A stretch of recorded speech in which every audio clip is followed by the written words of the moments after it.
তবে স্যার আপনার এই অ্যাক্টিভিটিসটা কখনোই পছন্দ হয় নাই। আপনি আপনার না আপনি যেটা করছেন এই জাল ভোট, এই জাল ভোট আপনার দ্বারা মানায় না, আপনার দ্বারা মানায় না। আপনি সরকারের চাকরি করেন, আমরা প্রজাতন্ত্র না, আপনার প্রজাতন্ত্র।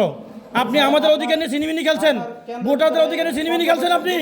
উনি মুড়ি রিসিভ করছে কিভাবে? এই মুড়িগুলো রিসিভ করতে হলে অবশ্যই ভোটারদের এখানে অবশ্যই হাতের ছাপ থাকতে হবে এবং নির্বাচনের সিল থাকতে হবে। সিল কোথায়, ছাপ কোথায়? ছাপ কোথায়? হাতের ছাপ কোথায়? এই একটার মধ্যে হাতের ছাপ নেই, সিলে কোনো প্রুফ নাই। কিন্তু এই ভোটগুলো কিভাবে দিল? এই ভোটটা কিভাবে দিল? যারা সহকারী আছে তাদেরকে আমি তো ডাকে দেখি ওরা না, আপনি বলেন এই যে এই ভোটগুলো কিভাবে দিল? আমি তো আপনাকে বলছি না এই ভোটগুলো কিভাবে দিল?